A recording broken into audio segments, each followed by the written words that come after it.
Hey guys, thanks for joining me for some moments of mindfulness today. All right, so before we get started with our core practice, I want to talk to you a little bit today about mindful listening. All the time, our brain is receiving signals, receiving sounds, receiving sights, receiving smells, and we have to decide what to do with that information. Sometimes our amygdala, our security guard, activates if we hear a scary sound, maybe a scream or a fire alarm or an ambulance. So all of these sounds can be scary and can alert our amygdala. And then the way that we are mindful is we stop and we say, oh, is that a scary signal? No, that ambulance is far away. And then we move into our prefrontal cortex. The way that we get great about discerning whether our amygdala needs to be activated is just noticing what's going on in our brain. So today when we do the core practice, what I want you to do is I want you to mindfully listen. So instead of thinking about your breath, I want you to listen to all the sounds that you can hear around you. Maybe you hear something going on in the hallway, or maybe you hear something going on outside. I just want you to spend that time noticing all of the sounds. That is part of mindful listening. All right, let's give it a try. When we practice mindful listening, we get settled just like we do for the core practice. So make sure that your back is up straight so that you can fully expand your lungs when you breathe in and out. Make sure your hands are settled in your lap. You can put them on your knees or you can cross your hands, but settle your hands, make them still, make your body still. Either close your eyes or pick a point on the floor to focus on. Let's give it a try.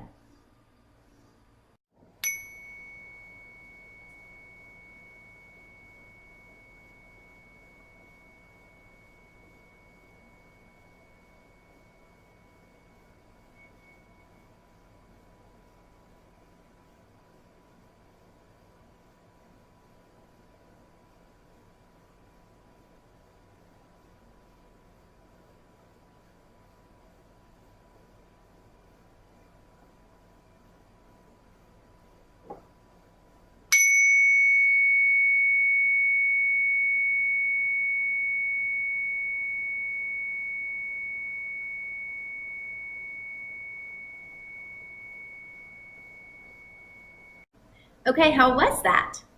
What did you notice? What types of sounds did you notice?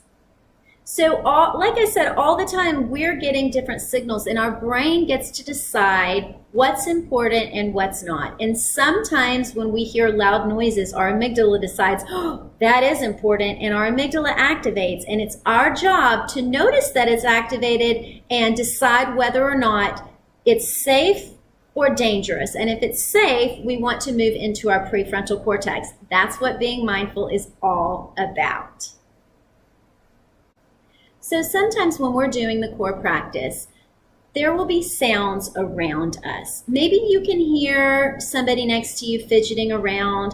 Maybe you hear something in a different room. And our job at being mindful is just to notice it, just like we do our thoughts, and then go back to paying attention to our breath. So we're going to practice that.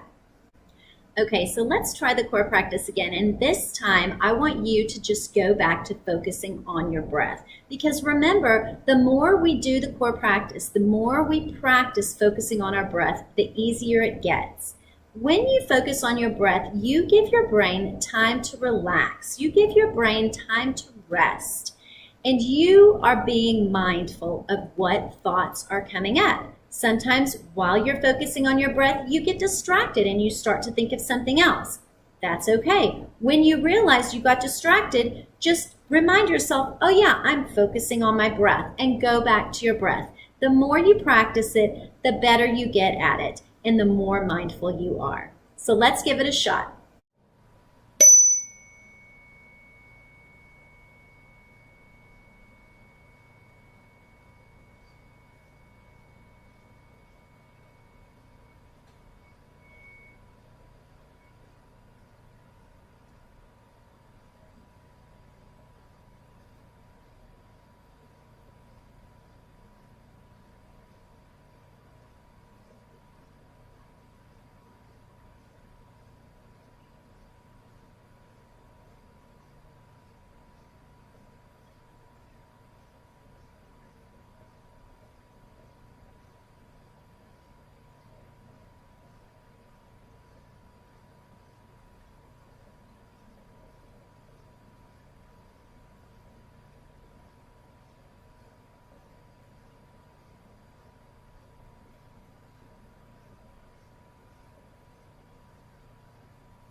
All right, so what do you guys think? Is it getting easier to do the core practice? Is it getting easier to focus on your breath and to just notice the thoughts that pop in? As you notice them, you can kind of picture them on a cloud. Just notice the thought that pops up and just watch it float by, just like it was on a cloud. That's a good way to practice being mindful, is just noticing those thoughts drift in and drift out. Your assignment today is to think of a character from a book that you've read or from a TV show that you've seen that had an amygdala activated, that was not making a good choice. Think about how that character could have benefited from stopping and taking 3 big belly breaths and moving into their prefrontal cortex. So I want you to write about what happened. What did the character do? How did the character's amygdala activate? What were they scared of? And how did they react? Did they freeze? Did they fight? Or did they flee? And then I want you to pretend that that character had stopped and taken 3 deep breaths and moved into their prefrontal cortex. And then I want you to write a way that that character could have solved that problem. So you're basically going to rewrite what happened with that character if the prefrontal cortex had been in charge instead of the amygdala. All right? And until next time, I sure hope that you lead your best life, find your bliss, and don't forget to pay it forward.